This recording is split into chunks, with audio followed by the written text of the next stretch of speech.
Deus abençoe.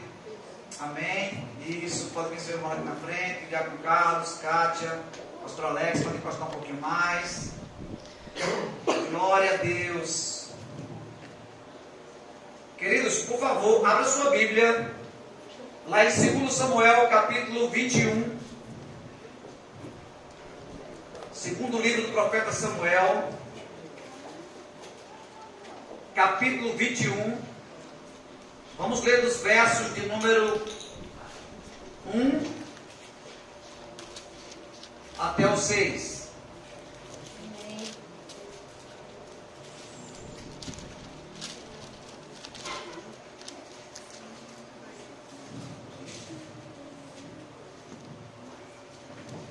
Versão NVT, glória a Deus, vou pela minha inspiração, para não ficar no retorno.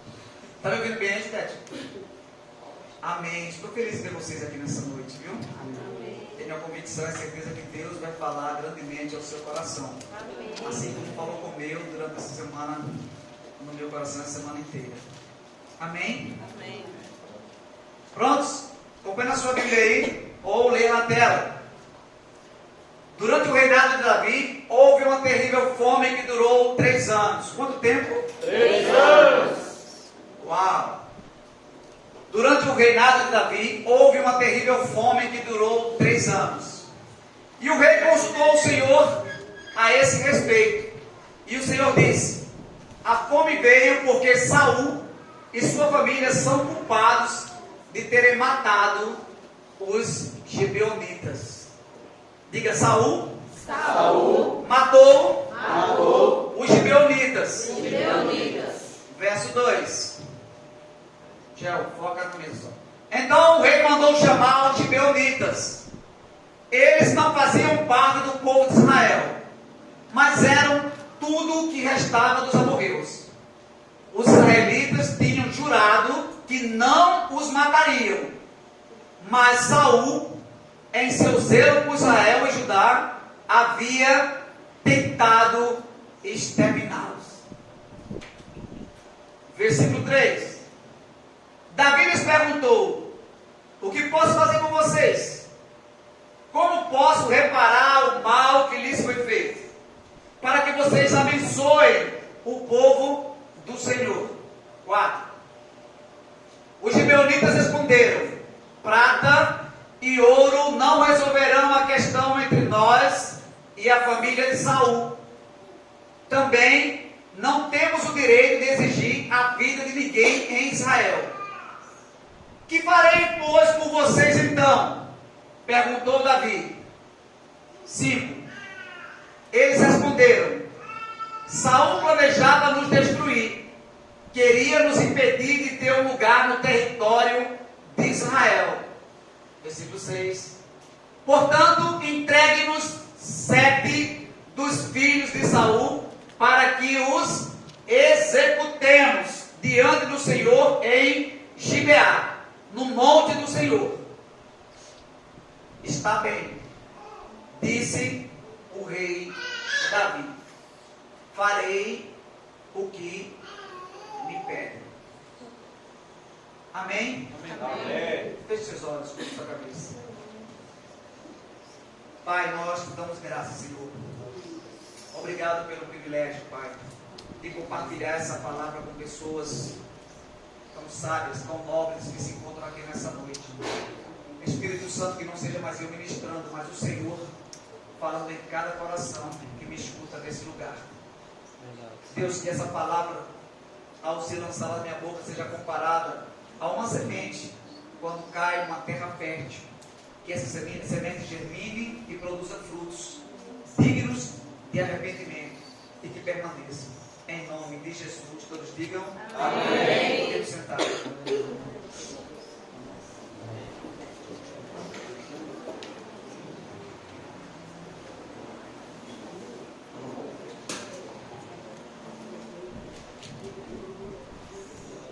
Amém, igreja? Amém. Olhe para mim, por favor. Desligue seu telefone, coloque no modo silencioso. Não permite que nada tire sua atenção. Amém? Do que vai ser ministrado nessa noite. O tema da palavra é: as nossas decisões hoje afetam não só o nosso futuro, mas o da nossa geração. Eu quero falar com você hoje sobre o poder da decisão. Nós sabemos que na lei da física, toda ação gera uma reação. Diga, toda ação gera uma reação. Na lei espiritual, aquilo que foi acordado não pode ser mudado, ou quebrado, ou anulado, ou cancelado. Amém? Então, quando Deus me deu essa palavra, na verdade, Ele pediu para lembrar algo para a igreja que nós já sabemos. Que as nossas decisões hoje determinarão aonde nós estaremos amanhã. Escute, a sua decisão hoje pode influenciar não só a sua vida amanhã, como também a da sua futura geração. Eu vou te mostrar na Bíblia que homens tomaram atitudes no tempo e foi cobrado depois de um certo tempo, porque descumpriram um voto ou uma promessa que fizeram ao Senhor. É por isso que Salomão disse que quando o homem faz um voto a Deus, ele deve se apressar em cumpri-lo, porque Deus não se agrada de votos de tolo. Amém? Então, eu só quero compartilhar alguns exemplos com vocês de homens que tomaram decisões erradas em horas e em locais inoportunos e depois eles sofreram uma grave consequência sobre os seus atos. O primeiro exemplo é o rei Davi, que também é citado nesse texto. Quando ele não vai à guerra, quando ele fica no seu palácio, e a Bíblia relata que numa certa tarde, ele andando por sua varanda, ele vê, observa uma mulher tomando banho. O nome dessa mulher era Betseba. E aí ele toma essa mulher para si, tem relações com ela, e aí por essa atitude de Davi, houve uma série de consequências que afetaram não só o rei, como também a sua família e o seu reinado. Como se não bastasse Davi tomar a mulher de Urias para se relacionar com ela, essa mulher engravida, e aí logo Davi trama um plano, ou toma uma decisão mirabolante, de mandar esse homem para a frente de batalha, para que ele morresse na guerra, porque aí a culpa não recairia sobre Davi, mas aquilo que ele tem de esconder do homem, de Deus não se esconde. Logo Deus levanta um profeta chamado Natã, que vai até o rei Davi e diz: Senhor, o que deveria ser feito a um homem, vizinho de um outro? Esse homem tem muitos gados, o outro vizinho tem apenas uma pequena ovelha. E chega um visitante à casa desse homem rico à noite, e ele, ao invés de no seu curral pegar algum gado dos seus e matar, ele vai no seu vizinho que só tinha uma, rouba, mata e serve os seus convidados. E Davi diz: esse homem tem que ser exterminado da face da terra. E o profeta diz: pois bem, esse homem é o Senhor. Quando tomou a mulher de Urias e se relacionou com ela. Uma decisão errada de Davi.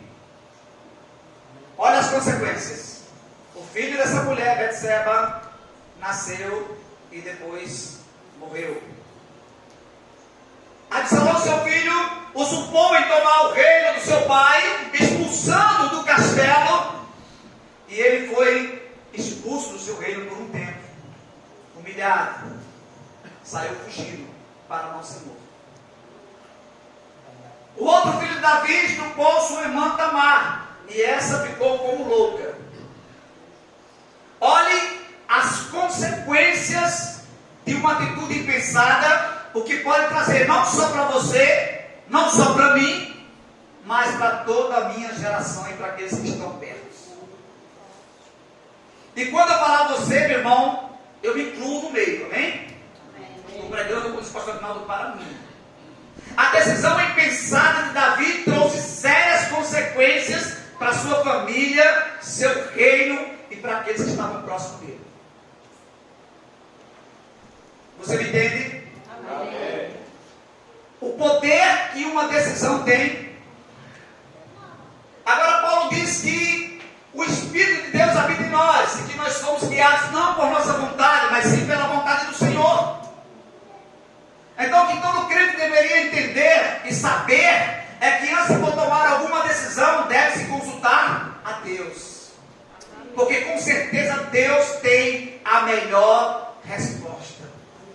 Agora escute, Deus está me dizendo, sabe por que nós não consultamos a Deus em certas ocasiões?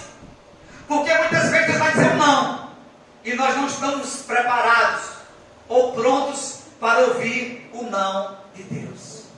Agimos por nossa convicção, agimos guiados em números, agimos por opiniões próprias ou dos outros, e achamos que tudo vai dar certo. E aí nós não consultamos a Deus. Estou só fazendo uma explanação, já vou entrar no texto para você entender melhor. Vou te dar um segundo exemplo. A Bíblia diz lá em Gênesis capítulo 12, que Deus chama um homem chamado Abraão, para que ele saia do meio da sua terra, do meio da sua parentela, do meio da sua família, e vá para um lugar que ele tem ali mostrado, ou ali ordenado. E aí Abraão sai e leva consigo o seu sobrinho chamado Ló. Mas Deus chamou quem? Levar Ló foi uma escolha de quem? De Abraão. Quando você anda com alguém que Deus não chamou para andar, vai dar confusão lá na frente. É forte. Fala, Deus. Gênesis capítulo 12, Deus chamou quem? Diga Abraão. Mas Abraão chamou? Quando você chama pessoas para andar com você que Deus não chamou, vai dar problema lá na frente. Gênesis capítulo 13, a Bíblia diz que houve intriga entre os pastores de Abraão e os pastores de Ló, porque a bênção que vinha sobre Abraão escorria e alcançava quem estava perto. Então Ló ficou muito rico, porque quando você anda perto de pessoas que são bênção, você também usufrui da bênção que Deus derrama sobre essa pessoa. Amém. Então saiba com quem você vai andar, para que você seja abençoado também. Amém. Você entende isso? Amém. Glória a Deus. Mas aí houve confusão entre os pastores. Chegou até o ouvido de Abraão e falou: olha, Ló, não é bom que haja intriga entre mim e você. Nós somos parentes, mas já não dá para nós andarmos juntos. E olha que coisa interessante. Coloca aí Gênesis capítulo 13, versículo número 9. Leia comigo. Forte. Presta atenção. A região inteira, olha o que. Bota o 8, por favor. Então Abraão disse a Ló: não haja conflito entre nós, ou entre nossos pastores, afinal nós somos parentes próximos. Olha o 9. A região inteira está à sua disposição. Escute, quem tem a promessa era Abraão, mas ele coloca a região inteira à disposição de Ló. Porque quem tem promessa não se preocupa com a área geográfica, mas sim com aquele que lhe ordenou a bênção.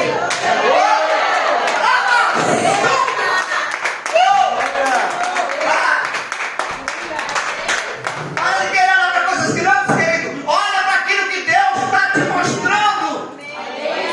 Obrigada, Deus. Forte. Escolha a parte da terra que deseja e nós nos separaremos.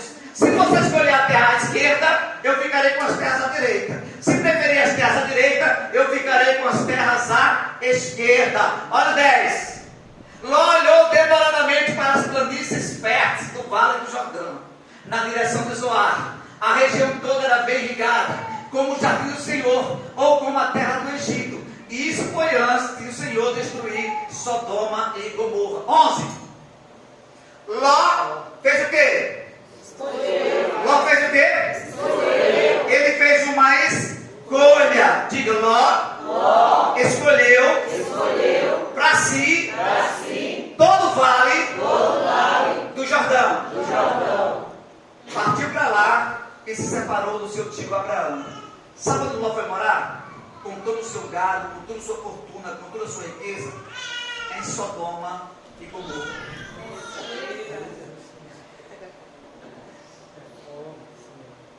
Agora a Bíblia diz que aparecem 3 anjos para Abraão e diz: olha, nós viemos aqui com a missão. vamos destruir Sodoma e Gomorra. Porque a iniquidade daquele povo subiu até o céu e chegou perante o nosso Deus. Abraão automaticamente lembra de quem está lá em Sodoma? Ló. Falou, peraí, Senhor. Se tiver lá 50 justos, vai destruir a cidade? Falou, não, de maneira nenhuma. Senhor, 40 justos, vai destruir a cidade? O anjo falou, não vou destruir. Senhor, 30 justos, você vai destruir a cidade? O anjo disse, não destrua a cidade, você vai ter que ter justos. Senhor, não me tenha como atrevido. Se tiver 10 justos, o Senhor vai destruir a cidade? Falou, se tiver 10 justos lá, eu não destruo a cidade. E aí o anjo foi.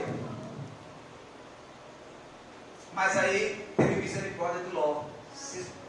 E chegaram na cidade, Ló os acolheu. E aí, na fuga para não ser morto, Ló leva as suas 2 filhas, a sua esposa e perde todos os seus bens. E na fuga o anjo ainda dá uma ordem, olha, não olhem para trás. No meio do caminho, ele ainda perdeu a sua esposa.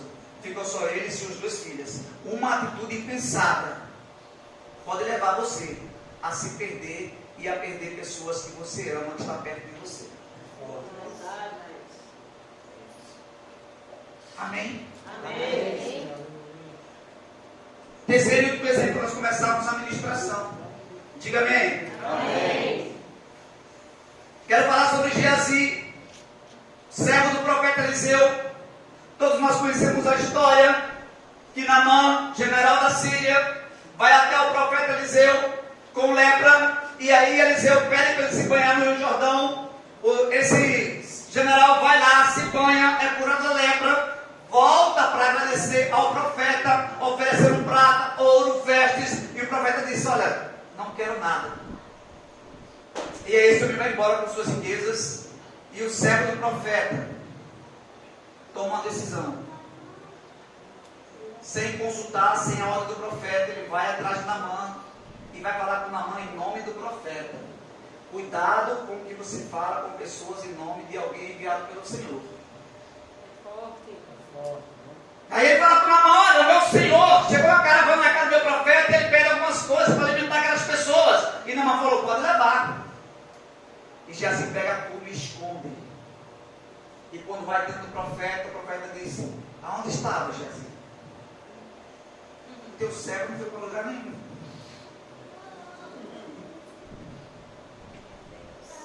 E aí o profeta vai dizer, porventura não foi meu espírito contigo quando tu foste encontrar com Naamã? Amém? Amém. 2 Reis, capítulo 5, versículo 26. Olha o que o profeta disse para o servo. Mas Eliseu disse, você não percebe que eu estava presente em espírito quando Naamã desceu da carruagem para encontrar-se com você? Esta definitivamente não era a ocasião de receber dinheiro e roupas, oliveiras e videiras, ovelhas, gados e servos. 27. Por isso, você e seus descendentes, diga descendentes, sofrerão da lepra de Naamã para... Quando Geazi saiu dali, o seu corpo estava coberto de lepra, sua pele estava branca como a neve.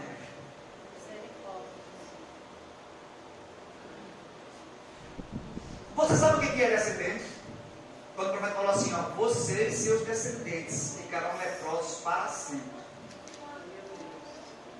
Descendentes, filhos, netos, gerações futuras de uma pessoa, né? Da descendência.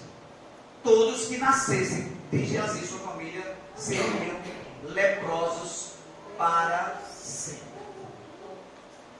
Estou falando com você sobre uma decisão tomada sem consultar a Deus, acarreta consequências não só para você, mas também para os seus filhos e para a sua descendência, ou para a minha descendência.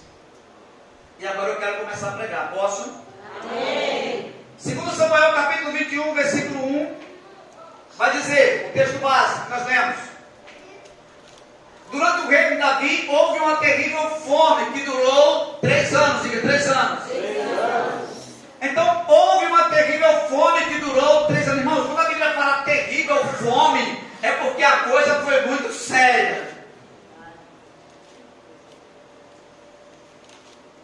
O rei então consultou a Deus a esse respeito. Senhor, o que está acontecendo? E Deus falou: a fome veio porque Saul e sua família são culpados de ter matado os gibeonitas. Já vou entrar no detalhe dos gibeonitas. Mas o que me chama a atenção nesse texto é uma coisa que o Espírito Santo me falou. Por que Saul demorou 3 anos para consultar a Deus por essa causa?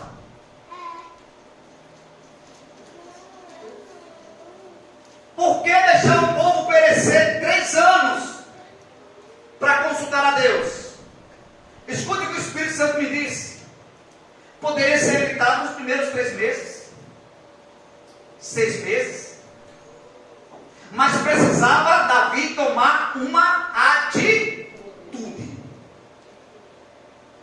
Muitos problemas, olha para mim, podem ser resolvidos em nossas vidas se nós tomarmos uma atitude. Pessoas que esperam o tempo resolver aquilo que elas têm que fazer, postergam um problema que poderia ser resolvido há muito tempo. Amém. Não procrastine os seus problemas. Resolva-os o quanto antes. Davi esperou 3 anos. Sabe o que é? Todo o povo de Israel passar uma terrível fome, porque Deus estava esperando uma atitude do rei. Amém? Diga glória a Deus. Glória a Deus. Então veja bem, Deus falou a Davi: olha, a fome é porque Saul descumpriu uma aliança que Josué havia feito com os gibeonitas. Eu falei: meu Deus, que coisa forte. De Josué para esse tempo aqui de Davi, meu irmão, passou gerações e gerações. Mas aquele voto que você faz com Deus e não cumpre lá na frente, Ele vai cobrar. Porque Deus não esquece. Diga amém. Amém. Presta atenção, olha para mim.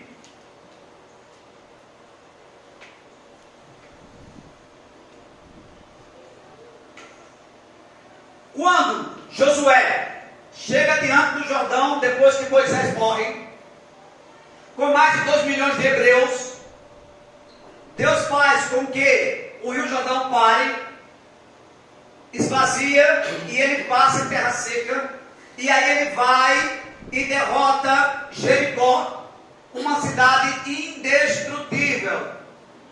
Logo em seguida ele derrota outra cidade chamada Ai, e aí os gibeonitas ficaram sabendo que o povo de Deus estava vindo, porque as cidades dos gibeonitas estavam no trajeto para Canaã. Era necessário Josué passar pelas cidades dos gibeonitas.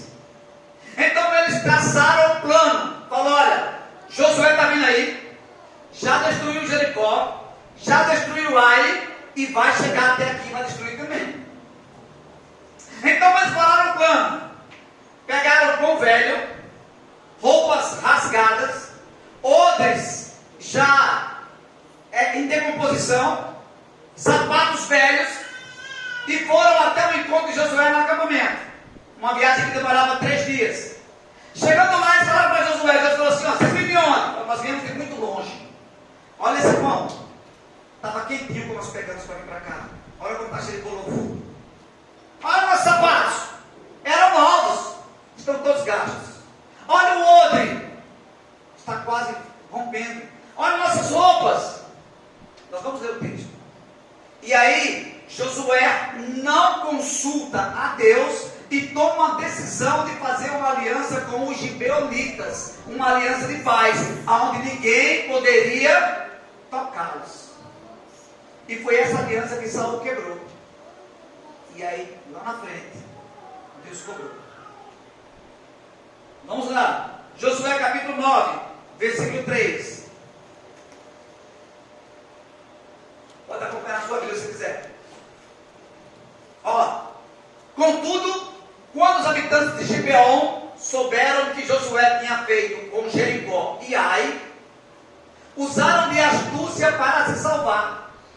Enviaram mensageiro a Josué e carregaram seus jumentos com sacos gastos e vasilhas de couro velhas e rachadas. Os mensageiros calçavam sandálias gastas e remendadas e vestiam roupas esfarrapadas e também levavam pães secos e esfarelados. Quando chegaram ao acampamento de Josué em Gilgal, disseram a Josué e aos líderes de Israel: viemos de uma terra distante para pedir que vocês façam um tratado de paz conosco. Os israelitas disseram aos hebeus: como podemos ter certeza de que não vivem aqui por perto? Pois, se for o caso, não podemos fazer tratado com vocês. Eles responderam: somos seus servos. Mas quem são vocês? Insistiu Josué. De onde vieram? Eles disseram: seus servos vieram de uma terra muito distante. Ouvimos falar do poder do Senhor, seu Deus, e de tudo o que ele fez no Egito. Também soubemos do que ele fez aos dois reis amorreus a leste do Jordão, Seom, rei de Asbom, e Og, rei de Bassã, que vivia em Astarote. Por isso, nossos líderes e todo o nosso povo nos instruíram: levem provisões para uma viagem longa. Vão encontrar-se com os israelitas e digam-lhe: somos seus servos. Por favor, façam um trato conosco. Até o 14. Estes pães haviam acabado de sair do forno quando partimos. Agora, como podem ver, estão secos e esfarelados. Essas vasilhas de couro estavam novas quando nós assistimos, mas agora estão rachadas. As nossas roupas e sandálias estão gastas da viagem extremamente longa. Olha o versículo 14, presta atenção. Os israelitas examinaram as provisões deles, mas não consultaram o Senhor a respeito. Amém? E no versículo 15, Josué faz um trato de paz com aqueles homens e garantiu que pouparia a vida deles.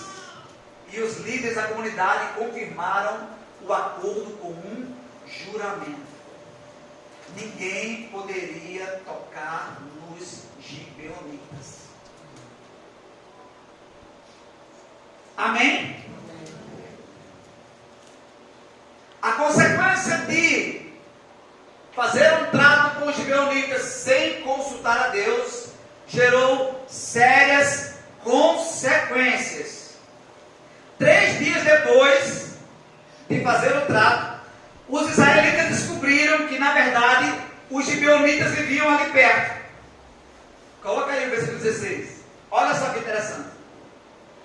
3 dias depois de fazer esse tratado, os israelitas descobriram que, na verdade, os gibeonitas viviam ali perto. Presta atenção. Bota 17. Partiram de imediato naquela direção e em 3 dias chegaram às cidades dos gibeonitas, chamadas Gibeon, Quefira, Beerote e Queriate Jearim. 18. Contudo, não atacaram as cidades, pois os líderes da comunidade haviam feito um juramento em nome do Senhor. Engraçado, eles fizeram um juramento em nome do Senhor, mas não consultaram o Senhor para fazer o juramento. Meu Deus. Pulou etapas.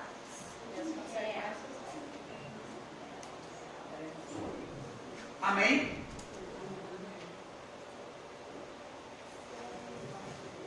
Em nome do Senhor Deus Israel, toda a comunidade se queixou contra seus líderes por causa do tratado. Cuidado com o que você fala em nome do Senhor sem consultar a Deus. Amém? Ó, se é uma coisa que eu tenho muito cuidado, é falar para alguém algo que Deus não me falou. Porque é muito sério, Oscar, você lançar uma palavra para alguém, dizendo que Deus te disse, sem ele lhe falar. E eu aprendi isso desde cedo na minha caminhada cristã. Deuteronômio capítulo 18, versículo 20. Deus dá um alerta. Mas o profeta que tiver a presunção de falar em meu nome algo que eu não lhe ordenei, ou que falar em nome de outros deuses, será morto. É por isso que tem muito profeta morto aí, andando aí, profetizando.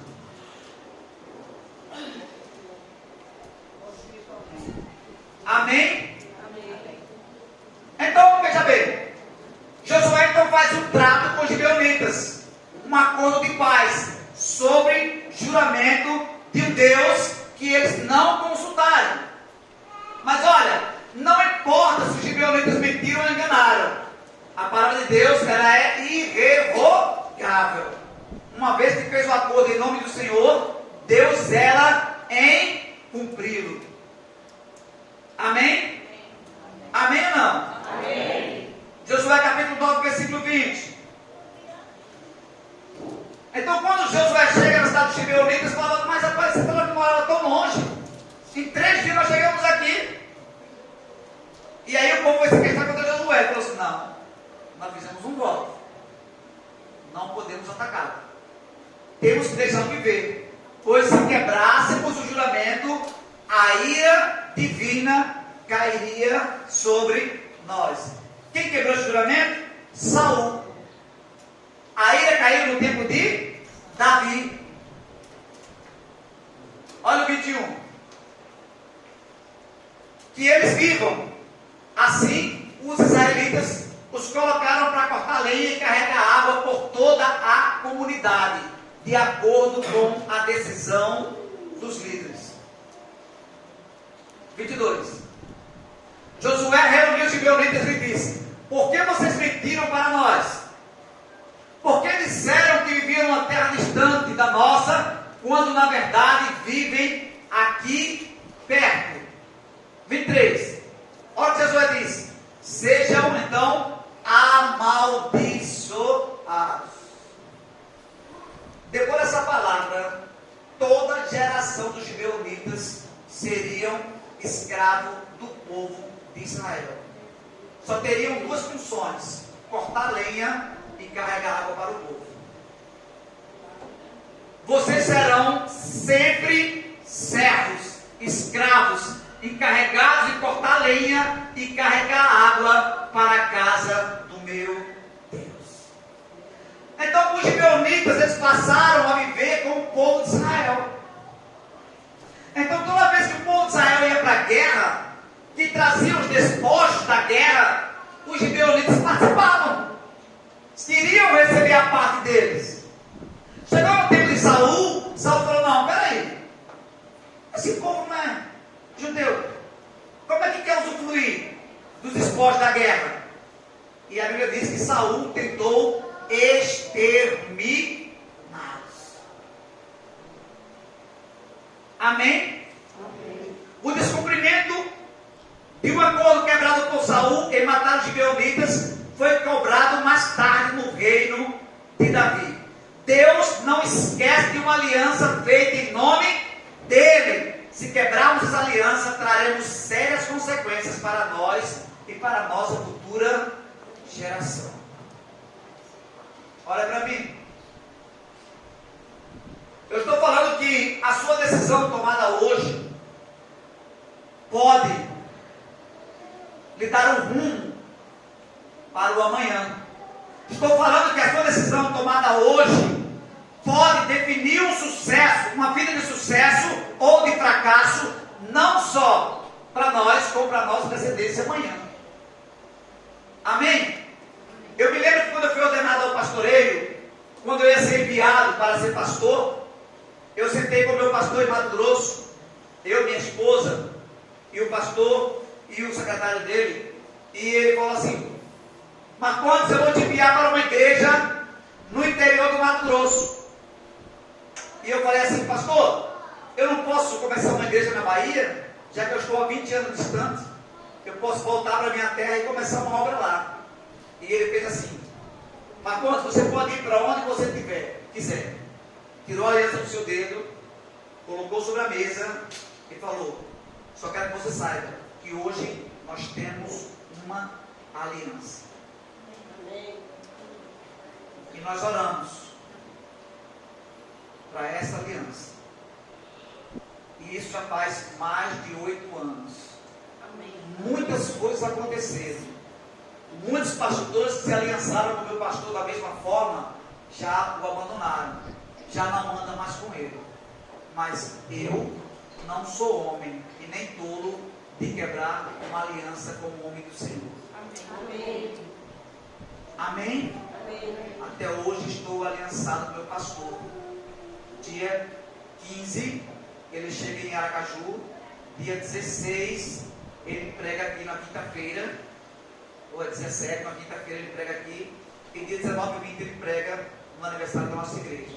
Amém? Um homem que eu amo, respeito, admiro.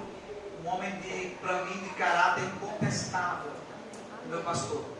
Amém, queridos? Vamos lá. Então nós vimos que Saul ele quebra uma aliança que Josué havia feito com os gibeonitas. E agora quem paga o preço é Davi. Davi podia dizer, mas o que tem a ver com isso?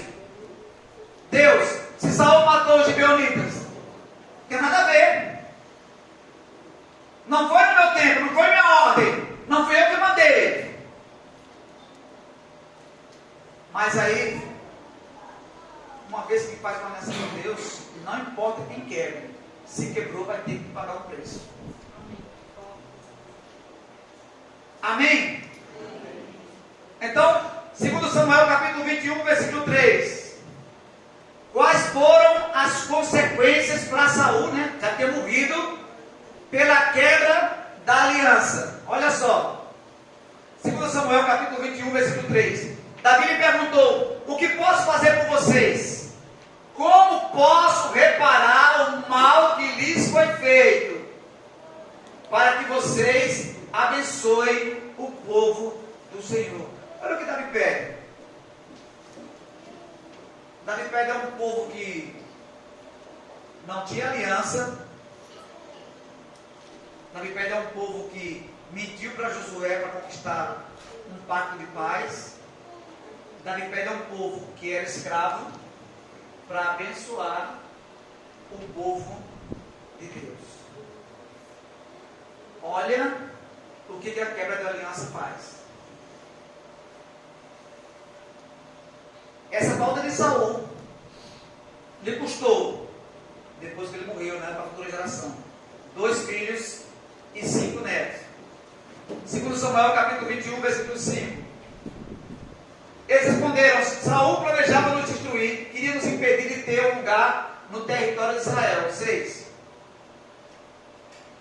Portanto, entregue-nos 7 filhos de Saul para que os executemos. Olha que pedido, hein? 7 filhos.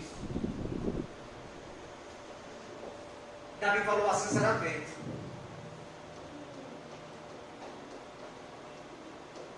Porque se ele tivesse liberado essas pessoas, a fome não cessaria. Porque é melhor cair nas mãos do Senhor do que nas mãos dos homens. Amém. Amém. Verdade. Mesmo. Porque o Senhor é misericordioso, mas os homens são impiedosos. Pediram 7 filhos de Saul para matarem. Ele falou, assim será feito. 2 Samuel capítulo 21, versículo 8. Contudo, Davi entregou-lhes Armoni e Mefibosete, os 2 filhos de Saul, com Rispa, filha de Aiá. Também entregou-lhe os 5 filhos de Merabe, filha de Saul, esposa de Adriel, filho de Barzilai, de Beolá.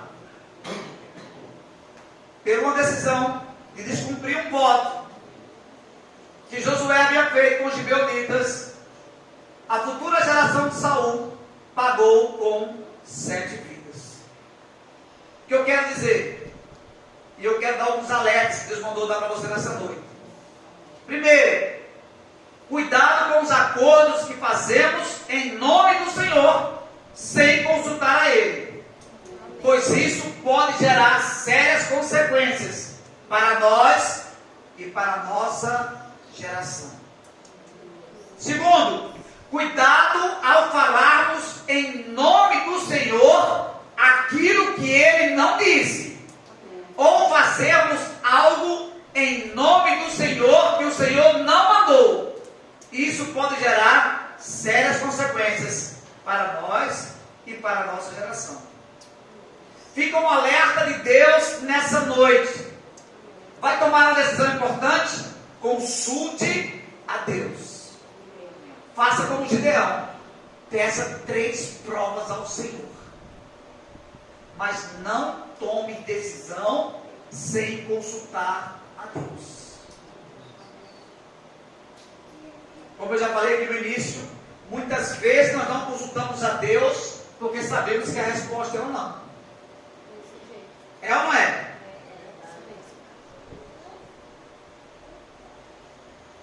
Sabe quem é o teu melhor amigo? Aquele que fala mal quando precisa ser dito. Sabe quem é o melhor seu conselheiro? Aquele que te elogia, mas também fala, te critica. Amém? Eu tenho percebido que está se levantando uma geração que não aceita mais correção.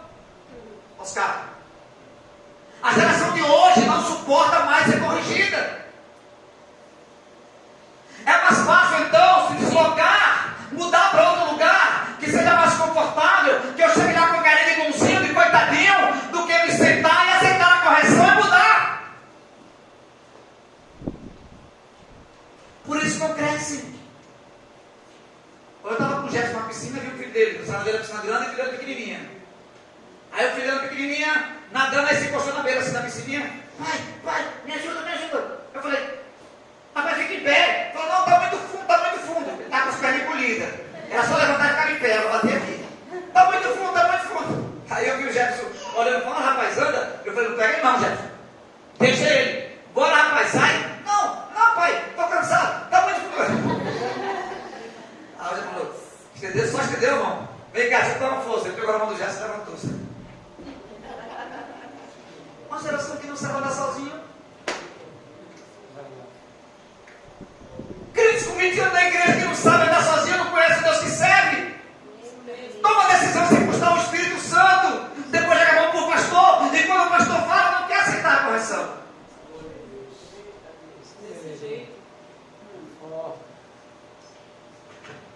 Escute, uma vez eu estava na igreja, Oscar, e aí eu nunca me esqueço disso, nunca vou me esquecer. Lá em Mato Grosso eu estava na usina que era muito bem. E uma vez eu passou de fora, a igreja cheia de gente, já contei isso aqui. E chamaram dos dízimos. E eu peguei meu envelope do dízimo, que era bem alto, e eu saí assim no meio da igreja, porque era um corredor no meio, e o casa do laço ficava aqui. E eu lembro que eu saí no meio da igreja, parecendo um pavão. Meu envelope, eu acho que era em cheque naquela época, eu botei um cheque dentro do envelope, aí eu saí assim.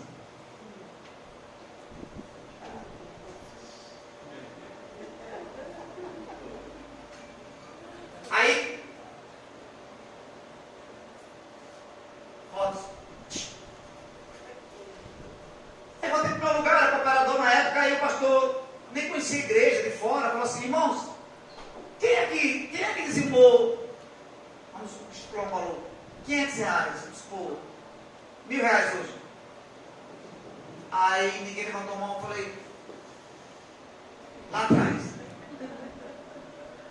Ele falou, vem aqui na frente, irmão. Que bênção. Aí lá veio de novo, né?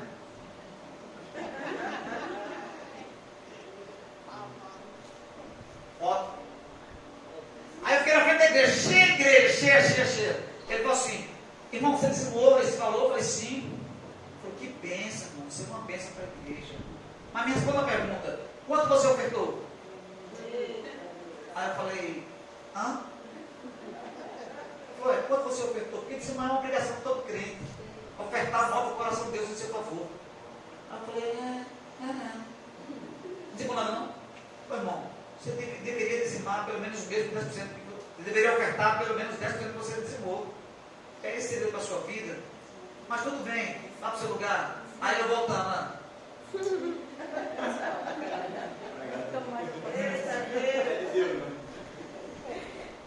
Acabou o culto. Sai lá fora. Falei assim, Tachira, eu estou muito feliz. Falei assim, por quê? Deus me corrigiu. E a Bíblia diz que ele corrige aquele que ele. Glória a Deus. Ei, mude a sua forma de pensar as situações. É por isso que Deus exalta, Deus vai levantando determinadas atitudes. Você tem a frase que contente e fala, meu Deus, Deus me corrigiu no meio de todo mundo. Se fosse uma geração de hoje, Oscar, que aquela igreja precisa do meu dízimo. Nunca mais eu volto lá. Perde as bênçãos que Deus tem preparado. Amém? Amém, querido? Porque quem exalta é Deus. E a Bíblia diz que os humilhados serão exaltados, mas os exaltados serão abatidos. Amém? Então eu peguei esse segredo comigo. Nunca se exalte, querido. Você vê, Davi estava lá atrás das malhadas, cuidando dos pequenas ovelhas do seu pai, do pequeno gado, sabe? E Deus estava contemplando, os irmãos não valorizavam, os pais não respeitavam, era desprezado, filho bastardo, fruto de um relacionamento com a prostituta, mas Deus estava lá com ele. Para de querer ser visto, deixa Deus estar chato, entendeu? Aí Samuel chega com azeite, cheio de óleo e fala, Jessé, eu vim aqui ungir o futuro rei de Israel. Deus falou, você é tranquilo, traz aqui meus filhos, José, todo mundo doce. Eu acho que algum ficou até de lado. Aí Samuel chega e fala, é esse. Deus fala, não. É esse. Deus fala, não, você está olhando a aparência, eu enxergo o coração. Pergunta a Jessé se não tem mais ninguém aí.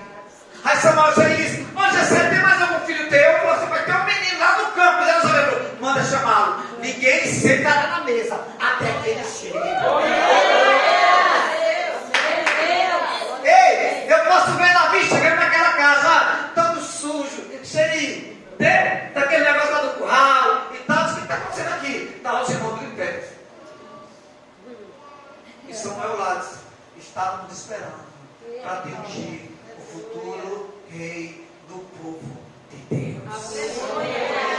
Aí escute, ele para na mesa, cada mesa tinha uma taça, na mesa de cada lugar tinha uma taça, a taça dele estava vazia, ele fica em pé, bate a cabeça, Samuel derrama o azeite escorre pelos cabelos, enche na taça, transborda, e ele para no Salmo 23, 7.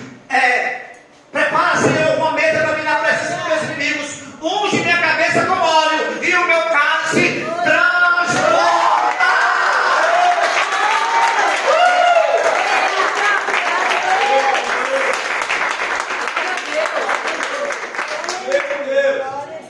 Sabe, querido, para de querer a aprovação de pessoas. Busca a aprovação do teu Deus. Deixa Deus te encontrar no secreto. Deus sabe o que tu faz, o que tu pedes, o que tu ora, o que tu chora. Aí Deus te conhece por dentro e por fora. Sei o que você veio fazer aqui nessa noite. Mas de uma coisa eu sei. Pense muito, pondere muito, busque ao Senhor, peça revelação quando você for tomar uma decisão importante na sua vida. Para que depois você não precise voltar atrás. Para que depois você não venha se envergonhar daquilo que você prometeu ao Senhor e não pôde cumprir. Cuidado. Nós vemos aqui 3 exemplos de pessoas que afetou as pessoas ao seu redor por uma decisão tomada errada. Quantas famílias não são despedaçadas hoje por decisões precipitadas? As pessoas vivem no imediatismo, vivem no automático, não sabem ser conciliadora, pacificadora, não sabem mais ser amáveis, respeitosos, compreensivos. Isso no meio da igreja cristã, não pode acontecer isso. Já não há mais diálogo entre os casais, já não se entendem. Você quer saber casal de crente, um vai na frente, outro vai atrás.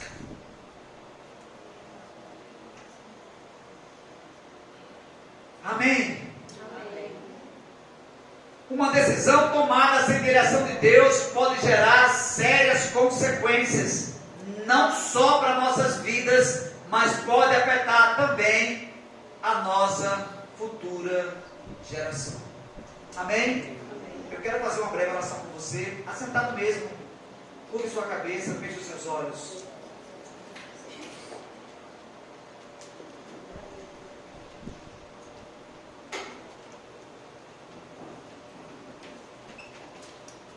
Quero orar com você.